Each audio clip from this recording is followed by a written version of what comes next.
లేరు, వీళ్ళకి వెహికల్స్ కూడా ఉండవు, అది చేశారు. ఇవన్నీ చేసి 1923 836 మెట్రిక్ టన్నులకు మాత్రం అమ్మగలిగారు.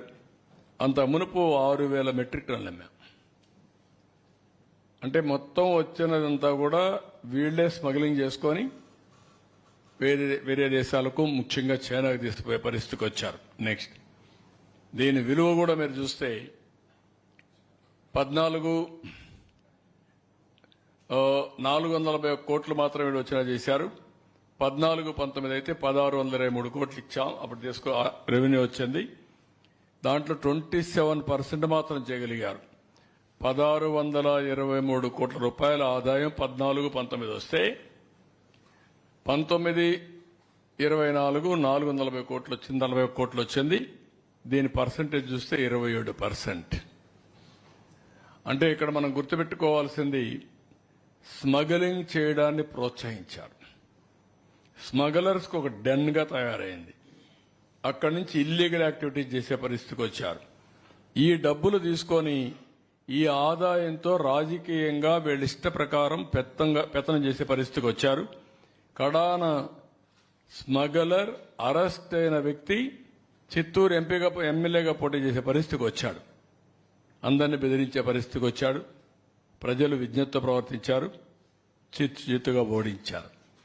అంటే ఎమ్మెల్యే అయిన తర్వాత ఇంకా ప్రపంచానికే ఆదర్శంగా ఈయన స్మగ్లింగ్ చేసుకోవచ్చు, ఇంకా కాంట్రాక్ట్స్ అన్ని ఎస్టాబ్లిష్ చేయొచ్చు. వీళ్ళు ఏమనాలైతే నాకు అర్థం కాలేదు. ఇక్కడ చూస్తే అప్పట్లో 3095 వెహికల్స్ అరెస్ట్ చేస్తే వీళ్ళు వచ్చిన తర్వాత 1104 12,995 మందిని ఇప్పుడు అరెస్ట్ చేస్తే వీళ్ళు వచ్చిన తర్వాత 4,246 మందిని మాత్రం అరెస్ట్ చేసి అమాయకులు కొంతమందిని ఈ విధంగా మొత్తం చేసే పరిస్థితికి వచ్చారు. స్మగ్లింగ్ అనేది చాలా ప్రమాదకరమైంది. స్మగ్లర్స్ ని ఎంకరేజ్ చేయడం చాలా డేంజరస్ ట్రెండ్. ఇది సమాజానికి చాలా ప్రమాదం. నెక్స్ట్, ఇక్కడ illegal mining, encroachments in forest area, Punganur, Corbett నగరంలో ఏదైతే ఫారెస్ట్ ఏరియాలో 6.725 హెక్టార్లు పర్మిషన్లు ఇవ్వడం, ఇంకొక పక్క కార్బేట్ నగరంలో 19.51 హెక్టార్ని పర్మిషన్ ఇవ్వడం, పల్నాడు ఏరియాలో ఇష్టానుసారంగా యథేచ్ఛగా అడవుల్ని కొట్టేయడం, ఇవన్నీ కూడా ఇష్టానుసారంగా చేసే పరిస్థితి. చాలా అడవులు ఖాళీ చేసే పరిస్థితికి వచ్చారు. 1-2 కాదు, చాలా ఉన్నాయి. రవ్వలకొండ ఉంది కర్నూలులో, బ్రహ్మంగారు కాలజ్ఞానం రాశాడు అక్కడ, దాన్ని కొట్టేశారు. అంటే ఏమి ఒక హిస్టారికల్ ప్లేసు, దీని జోలుకు పోకూడదని కూడా లేదు, దాన్ని కూడా కొట్టేసే పరిస్థితికి వచ్చారు. నెక్స్ట్, ఇక్కడ మ్యాంగ్రోవ్ ఫారెస్ట్ 58 ఎకరాలు 10-11 ఈ డివిజన్లో ఇష్టానుసారంగా చేశారు. తర్వాత కోర్టు పోయి మన వాళ్ళు ఇది చేసే పరిస్థితి. ఎన్జిటి అయితే 5 కోట్లు ఫైన్ కూడా వేశారు. నెక్స్ట్, ఇది రిషికొండ. నెక్స్ట్, బంగ్లా లేదా? నెక్స్ట్, మరి చూడండి, ఎవడైనా చేస్తాడండి ఈ పని. ఎంత కొవ్వు ఉండాలండి మనుషులకి. దాన్ని మాట్లాడతారు. ఇప్పుడు ఆ బిల్డింగ్ ఎందుకు కట్టారంటే ప్రెసిడెంట్ ఆఫ్ ఇండియా వస్తాడంట, ప్రైమ్ మినిస్టర్ వస్తారంట, వాళ్ళ గెస్ట్ హౌస్ కింద వీళ్ళు కట్టారండి. ప్యాలెస్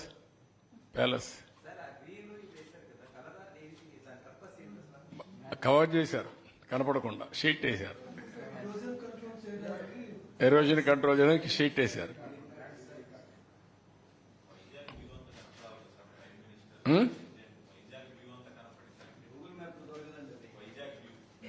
లేదా అమెరికా ప్రెసిడెంట్ చేస్తాడేమో. అంటే ఎంత అజం ఉండాలి ఒక వ్యక్తికి. 500 కోట్ల రూపాయలు కట్టి ప్యాలెస్ కట్టుకున్న వ్యక్తులు వీళ్ళు మాట్లాడతారు. ఇప్పుడు ఏం చేయాలని అడుగుతున్నారు అందరూ. దాన్ని ఏం చేయాలి నాకైతే అర్థం కాలేదు, మీరే చెప్పాలా. ఇలాంటివి అరాచకాలకు పరాకాష్ట. ఇలాంటి ఆలోచన విధానం ప్రజలకు సేవకులుగా ఉండాలి తప్ప రాజులు కాదు, రారాజులు కాదు. అవన్నీ అయిపోయినాయి. ఇంకా వీళ్ళలో మార్పు రాలేదు. ఇది ప్రజాధనాన్ని అడ్డంగా దుర్వినియోగం చేయడం.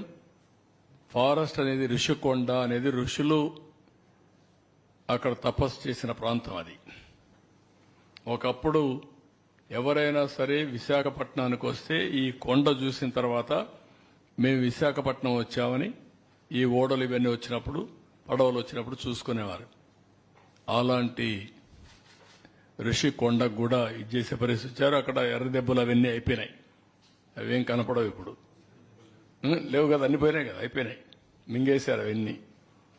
అది ఎంత బ్యూటిఫుల్ గా ఉందంటే, నేను టూరిజాన్ని ప్రమోట్ చేయడానికి దాన్ని అంతా రిజర్వ్ చేసి ఒక కొన్ని వందల సంవత్సరాల్లో అలాంటివన్నీ ఏర్పడతా ఉంటాయి. భూమిలో వచ్చే మార్పులు కానీ, ఆ పర్టికులర్ గా ఉండే దీంట్లో రియాక్షన్స్ కానీ దానివల్ల వస్తాయి. అవి కూడా పోయే పరిస్థితికి వచ్చాయి. So next,